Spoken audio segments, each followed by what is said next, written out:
Ladies and gentlemen, this YouTube channel vlog show is of authenticity, inspiration, and realness. It is also about personality, good times, and fun.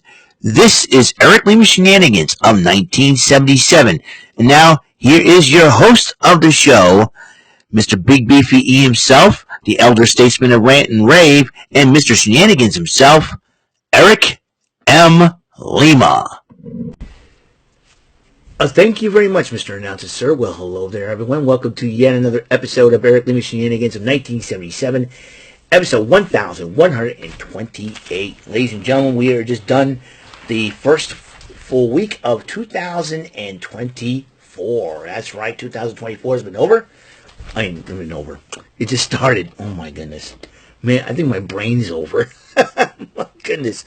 It has been a crazy week, to say the least, to start off 2024. However, we'll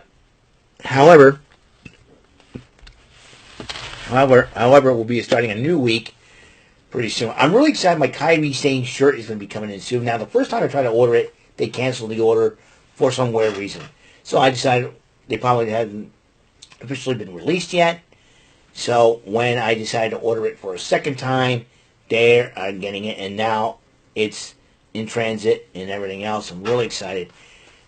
But I am contemplating whether or not to buy that Jimmy Uso No Yeet shirt. I got the Jimmy Uso Yeet shirt. Just have a little fun with it. What do you guys think? Excuse me, just a second. I just dropped a... boy. Anyways. Oh, son of a... I'm going to empty out the garbage can. That's pretty simple. Okay. So, yeah, going to be a very interesting situation, to say the least. I'm really excited about the shirt, and I pre-ordered Mario vs. Donkey Kong for the Nintendo Switch coming out next month. Really excited. I think in order to get the Tony Storm character for the AEW Fight Forever game for Switch, I have to order that Season 2 pass, which I'm going to do. Just picked up another... So, I may end up doing so. I'm really excited. So speaking of AEW Fight Forever, AEW Collision, the first Collision of 2024. But here's the interesting part. Next week will be Battle of the Belts 9. That means it will be a 3-hour special that me and Jordy Scow, will be live reacting. I'm really excited about it. Yay! Anywho, so let's get cracking with this thing, shall we? Sting and Darby Allin. Now this matchup, all the matches here took place in Charlotte, North Carolina. As Sting and Darby Allin, it'll be Sting's last time wrestling in North Carolina, but not yet though. In a couple of months he'll be wrestling in his final match at AEW Revolution. Sting and Darby Allin, with Ric Flair in their corner, took on the Workhorsemen, which would be the team of J.D. Drake and, who looks like Curly Howard if he had a full hair and a beard, went up against, and also Anthony Henry, who was formerly known as Asher Hale in WWE's 205 Live a few years back. So, in fact, they decided to put the jump on Sting and Darby Allin, and even Ric Flair got a few licks in, which is really, really super cool. But what the Horsemen's antics had cost them the matchup. Sting and Darby Allin won the matchup, making them pay. And here's the crazy part: they go out and greet the fans. Ric Flair greeted that there's a fan cosplaying as him, so he took a picture, had a selfie with Nature Boy Ric Flair, which I think was crazy. Then a young kid dressed as Darby Allin. Darby Allin greets him. And then from fans dressed in Sting makeup, Sting greets them as well. Sting, Ric Flair, and Darby Allin. Bunch of stand-up guys loving their fans. And it's really cool to see that. Totally awesome. Tony Schiavone, no, actually not yet. The AEW Continental title was on the line as Eddie Kingston's in his first title defense against a member of Best Friends of Chaos, Trent Beretta. This was also a member of Roppongi Vice, mind you. And Trent Beretta's mom, Sue, was in his was there in attendance, and Trent Beretta got all busted up by by Eddie Kingston. Eddie Kingston earning my respect in this one. He retained the Continental title over Trent Beretta. Tony Schiavone interviews Chris Statlander and Willow Nightingale, and he's asking, what is up with Stokely Hathaway having more of a thing for was Chris Statlander than Willow Nightingale? But Chris Statlander, I know that was awful left field, right? And so Willow Nightingale said how well they work as a team and everything else. They'll keep them going forward. And Chris Statlander says she's a former NJPW Strong Champion. She's also won the Owen Hart tournament. I was a former TBS champion. And the funny part is, while Chris Statlander was talking, she had a pet iguana on her shoulder, which was so super cool. And when she talked, the iguana was like trying to hug her and stuff. It was really cute. An iguana, yep. He had a pet iguana.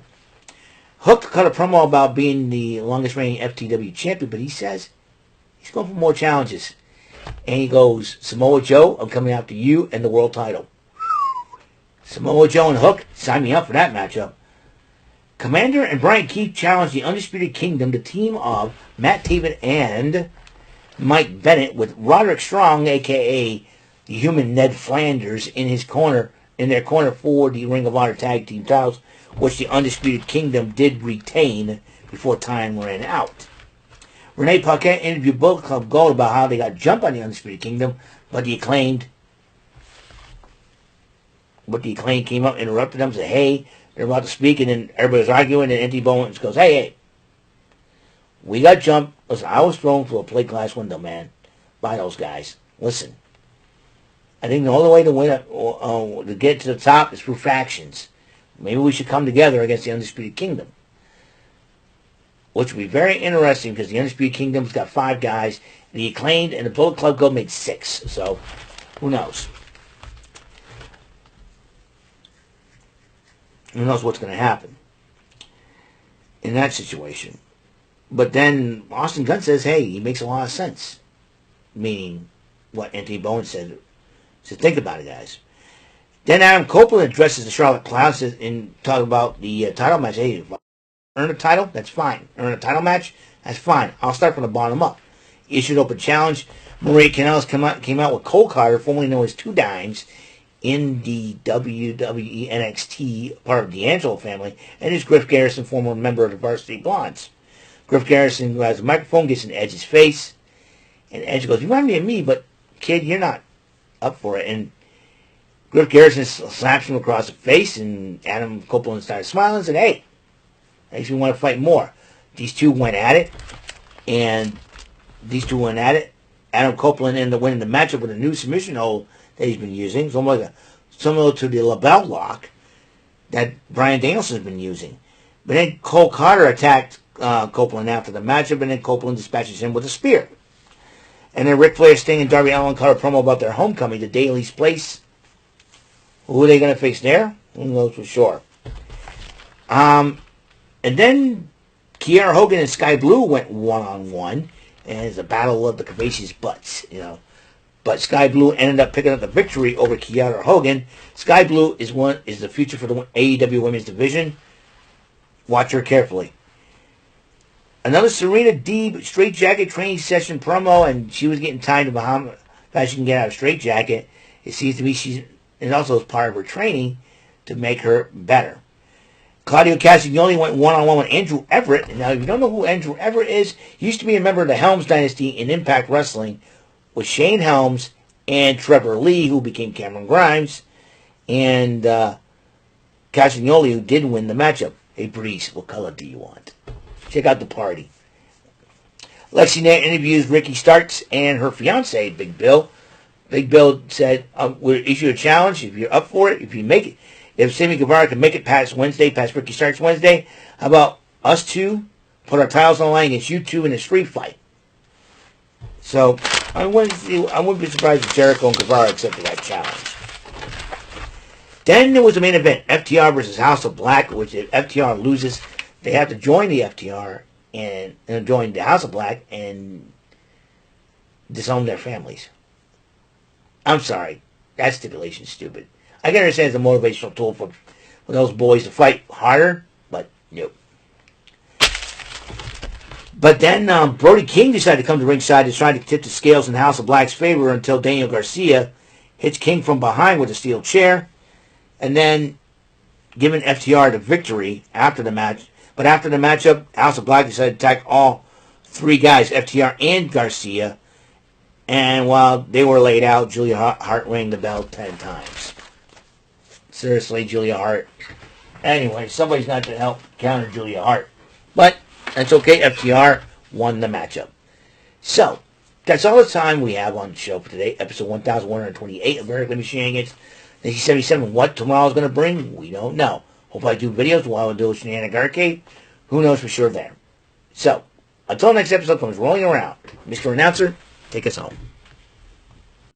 This concludes today's episode. This is Mr. Lima speaking for Eric Lima Shenanigans of 1977.